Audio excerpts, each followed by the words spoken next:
CityCast is brought to you by Wise, the app for international people using money around the globe. With Wise, you can send, spend, and receive up to 40 currencies with only a few simple taps and save up to 55% compared to major banks. Plus, Wise won't add hidden fees to your transfer. Whether you're buying souvenirs with pesos in Puerto Vallarta or sending euros to tip your Coliseum tour guide, you know you're getting a fair exchange rate with no extra markups. Be smart. Join the 15 million customers who choose Wise. Download the Wise app today or visit wise.com. Learn more by visiting wise.com/US/compare. T's and C's apply. Today on CityCast DC, we're talking about Trump, Bowser, and the death penalty in DC. We're talking about what's going on with the federal government's Union Station takeover. And we're talking about the strange death of food halls. Plus, in a members-only fourth topic, we're learning about the weird new AI private school in Virginia. I'm here with WAMU's Alex Koma and my CityCast colleague, Annie Reese. Today is Friday, August 29th. I'm Michael Schaefer, and here's what DC's talking about.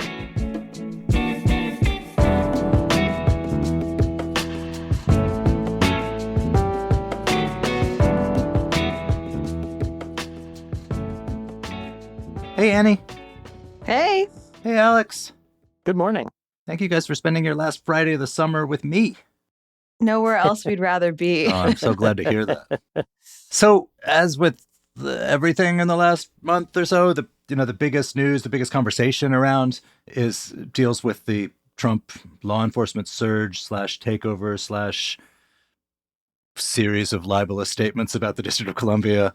And the biggest news to me, at least this week, was Trump musing about imposing the death penalty on D.C., which actually has a long history, and it's pretty clear what the voters in Washington want. In the 90s, an aide to Alabama Senator Richard Shelby, very conservative senator, was killed in a crime in D.C. He obliged D.C. to put a ballot issue on the ballot to reimpose the death penalty. It lost by 2-1.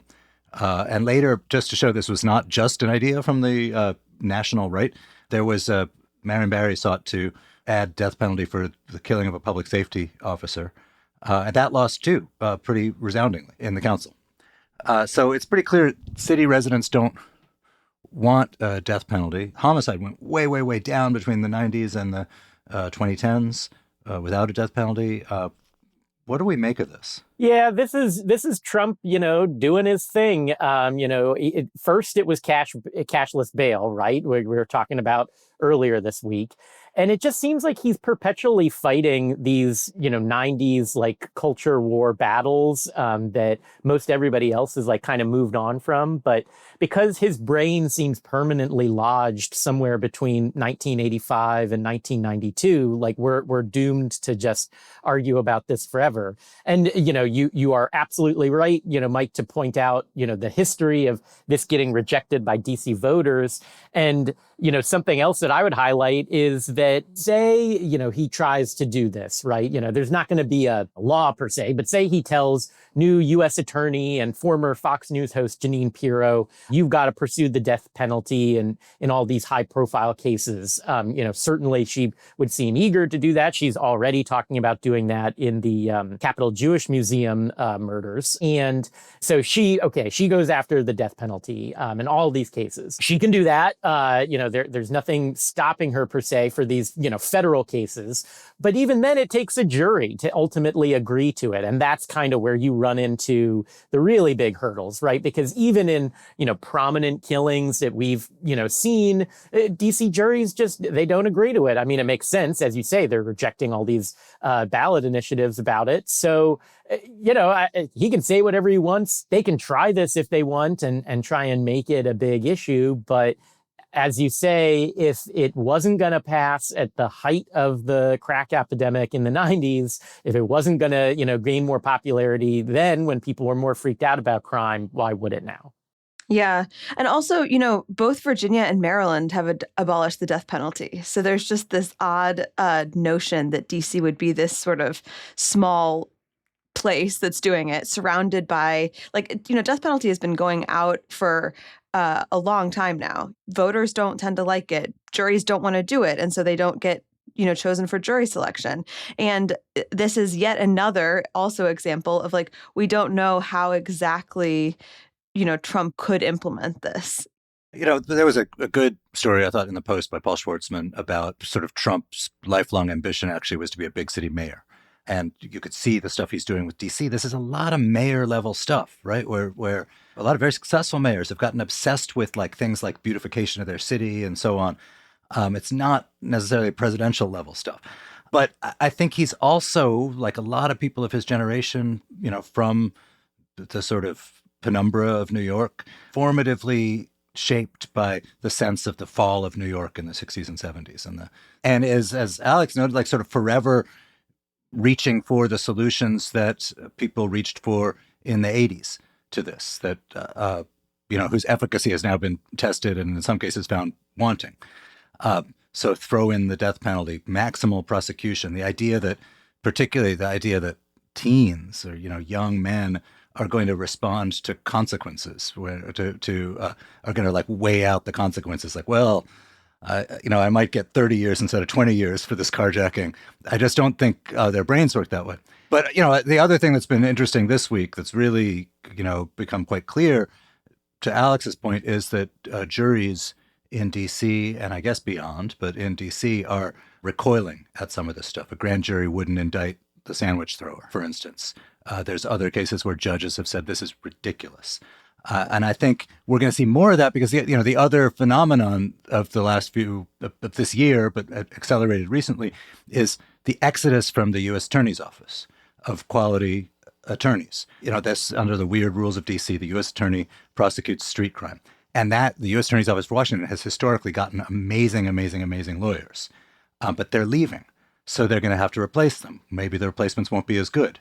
The Public Defense Service in Washington is also considered top-notch. So we're heading for a situation where we've got less experienced and maybe less good prosecutors bringing more dubious, stretching cases against what remains a very good public defense service and good judges. And so it's a recipe, I think, for a lot of cases getting thrown out or laughed out of court or rejected by juries.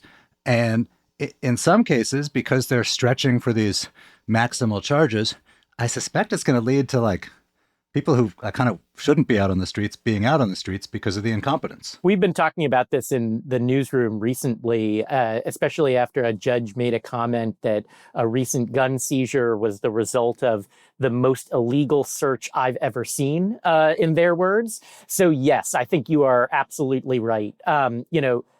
MPD has had problems with illegal search and seizures of gun cases in particular, in the sense that they keep getting tossed out of court because they're breaking the law, like before all of this. And now we're in a place where, as you say, Trump is bringing up all these, tough on crime policies, telling them, they can do whatever the hell they want, even though they can't.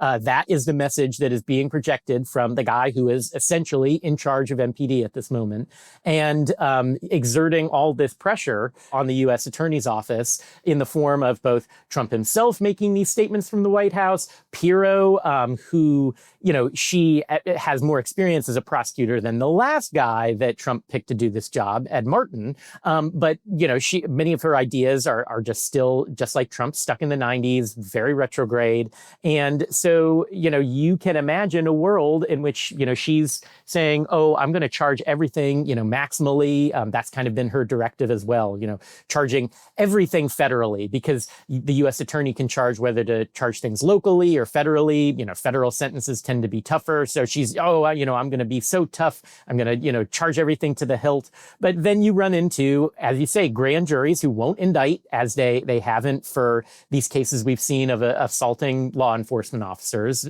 famously the subway guy, or they fall apart in court because they're rushing to judgment, trying to prove that this crime crackdown is working, trying to prove that this is somehow different than whatever DC would be doing otherwise and better.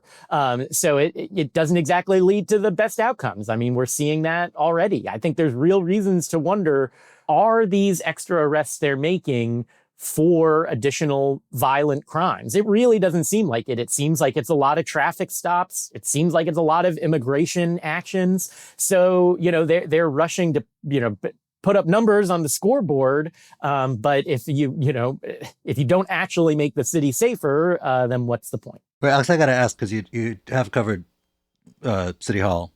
What did you make of Bowser's statements on Wednesday, where she seemed to again walk the line she's been walking, but said a lot of nice things about the crime surge at a time when things like this call for the death penalty and videos get around of just sort of insulting behavior has really caused at least some people, particularly some people proximate to the media, to recoil. Yeah, we've really been hearing it since that happened. I mean, basically, she said, I would oppose any further, efforts to maintain control of DC police past the initial 30-day period, but essentially saying that these federal resources, as she's termed them, are welcome, and that we want more, putting up slides showing, oh, we don't have as many cops as I would like. So the extra federal cops are good. She opposes ICE wearing masks, for instance, but doesn't, and maybe is calling out, some of the deportations, but certainly is signaling that she wants them to stick around. And as ever, part of that is the political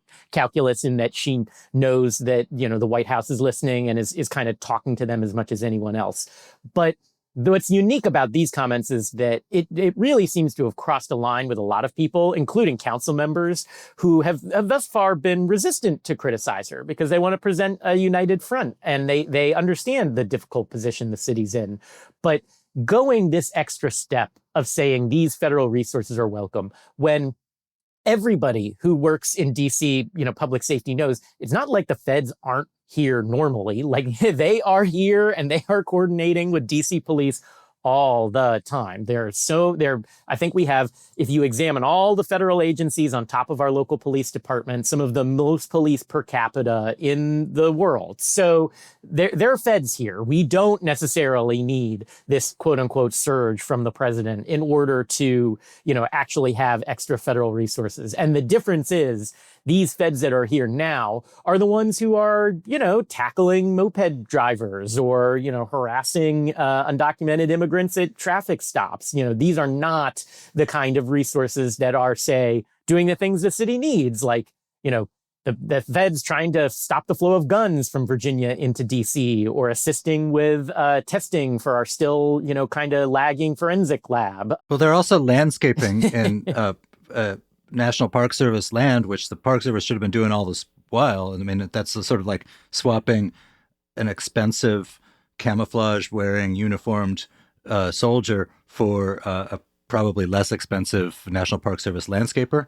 who has been idled by Doge. Yes, they cut DC's budget by $1 billion, right? Which included maintenance to like trash pickup and maintenance to parks, and they've replaced them with $1 million a day National Guards troops. So good job, very efficient. But it's just that has, like, Bowser's comments have really, I think, sort of pushed over the line for some people.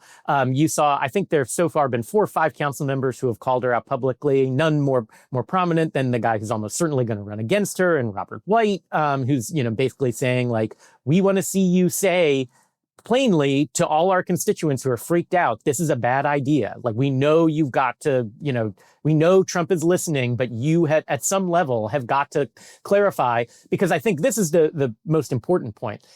The mayor and the Congress and the council are at Congress right now, like, lobbying all of those lawmakers to say, we need help. We need you to stand up for us. If Trump comes back with another request to take over police for longer, we need to be clear, we are not okay with this. And so if you start saying, well, maybe this isn't such a bad idea, that makes their, lobbying efforts that much harder. Why should they stick their neck out for DC if the mayor is saying she might like all this? I think the way Robert White put it was, it makes him feel a bit silly in these Capitol Hill meetings, and I don't blame him.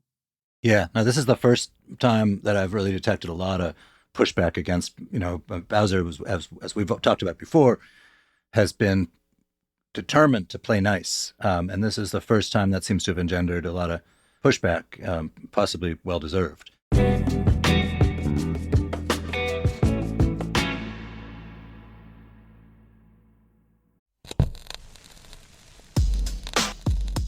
What if adjusting home comfort winter to summer was as easy as flipping a record?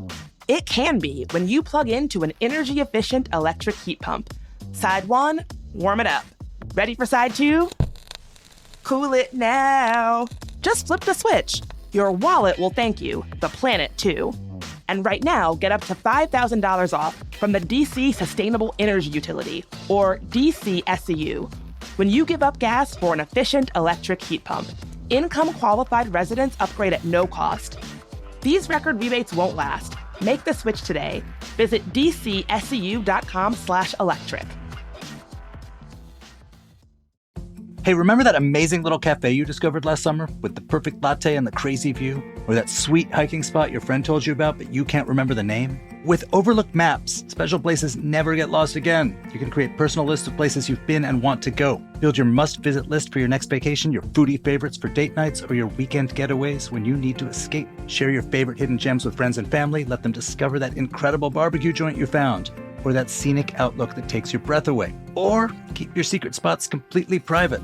Planning a trip with friends? Create a shared list where everyone can add their ideas. Visiting a new city? Check out lists from locals who know the real gems, not just the tourist traps. And here's the best part. There will be no ads cluttering your lists. No one's selling your data to advertisers. Just your personal collection of amazing places organized exactly how you want them. Overlook Maps. Collect, organize, and share the places that matter to you. Download free at overlookmaps.com and check out overlookmaps.com/DC to see some of our lists and great spots on a map in your pocket. Your places, your way. Another thing that happened this week in terms of like federal exertion of power over Washington, but it's a little bit different, is the Department of Transportation announced it is taking over Union Station. And it's a weird announcement because technically the federal government already owns Union Station. Alex, do you understand like that they have, I guess, displaced this nonprofit that was in charge of the place? I think we're all still trying to figure out what exactly is going on here, because I think this is operating on multiple levels.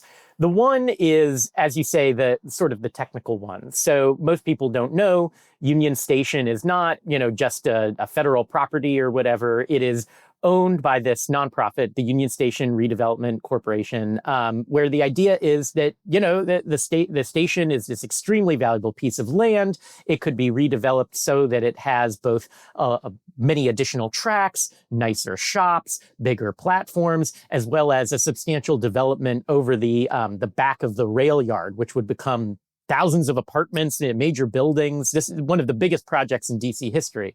All of this has been in the works for decades. And so they've put this in the hands of this redevelopment corporation, which is sort of a project of the private sector and the feds and the locals, with the idea that, kind of like Penn Station in New York, that can speed the way for this major property to be redeveloped. And they took over Penn Station in New York, too. Exactly. And so I think that's not a coincidence. So this has moved forward. You've seen multiple administrations, Trump the first time, Biden, Trump again, be interested in this because it's good for everybody. DC certainly wants it. The developers who have the air rights certainly want it. Everybody wants it. It's extremely expensive. It's billions of dollars.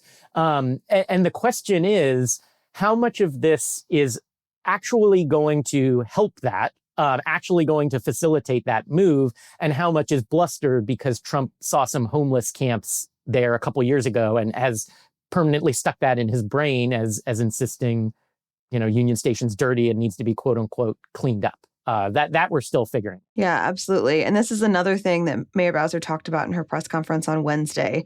She said she didn't know the details of the takeover, but that Union Station, in her view, did need a total transformation and that it would be an amazing initiative for the federal government to take on. So I feel like this is yet another example of the tension of like lowercase w Washington, capital W Washington, and also this kind of like, I think that anyone reading this is just looking at this like the federal government continuing to encroach over Washington and the mayor sort of demurring and saying like, okay, sure, let's develop it. I mean, you could look at it another way, which is that it's already federal property, but they have historically, for a bunch of reasons, there's been a sort of hands-off approach to it where you sort of set up these independent or nonprofit corporations that bring in a lot of quote-unquote stakeholders and are the vehicle for doing redevelopment.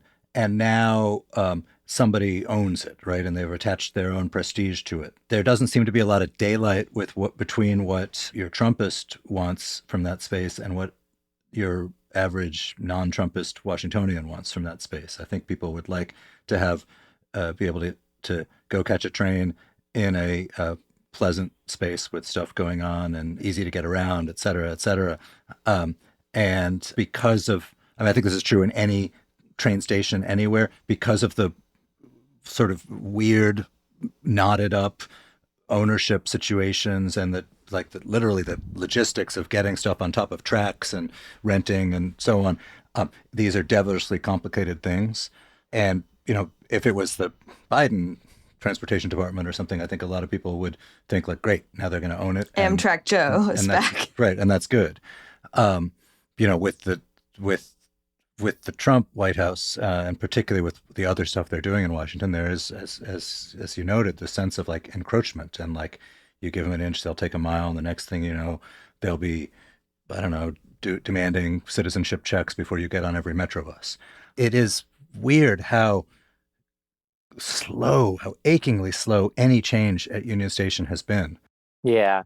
It's, I'm not clear even that the Department of Transportation, takeover or whatever will even really end up meaning anything, because a lot of this was in the works beforehand. Like, if you can recall, a couple years ago, there were all these stories freaking out. Union Station's dying. None of the stores want to be there. Even the Starbucks is left.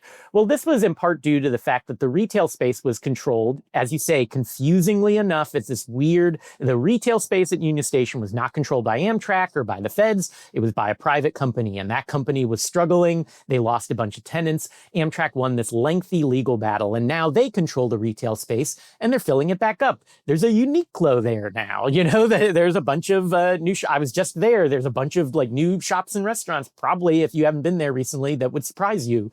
It is not the hollowed out husk that, stories in the Post or the Wall Street Journal worried about a couple of years ago. It's turning around. It's going to be redeveloped. And that was the case before all this happened. I just think that because there were especially large homeless encampments there around COVID, which have since been cleared and were gone years ago at this point, it's just lodged in Trump, and to a lesser extent, people who don't go to Union Stations very much, it's just lodged in their brain as if that's the permanent state of things. And so there's constantly this desire to bluster about it, to say we're going to clean it up. I was there. It's extremely clean. It is on pretty much any day that you find it. It's, it could stand to be redeveloped, sure, for, more platform space. But, plugging it into the culture war is such a funny thing when this is maybe just a very technical transfer of jurisdiction that would otherwise be a story for us, like local reporter nerds, but nobody else. Well, there's this other thing, which is that the reason it went down so much had to do with COVID and working from home and people not taking commuter trains into DC, people not traveling as much, people, so there was just a lot less foot traffic there, people not coming off the metro. So I think the biggest determinant of whether it's going to feel like a vibrant, safe place is going to be whether there's a lot of human beings around. And the thing that will make human beings be around is having a lot of trains and metros coming and going. And this does connect to the Trump Transportation Department because they have been very skeptical of funding Amtrak and funding public transit. So, I feel like that's the place where actually their behavior is going to determine whether the place rises or falls. You could do the greatest development marketing in the world, and it won't make any difference if there's not people coming and going through a station.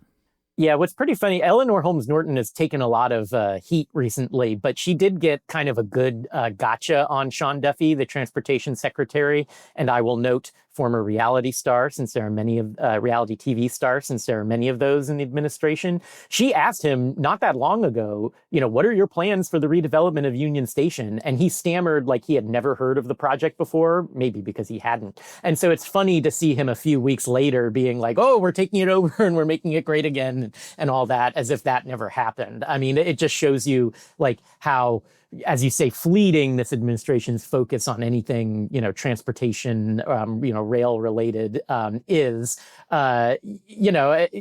give it like by the end of this Trump administration, the redevelopment probably won't still be moving forward. It may not happen in any of our lifetimes, given the pace at which it's moved. But I certainly don't think that if it does, it will be because, of this great takeover.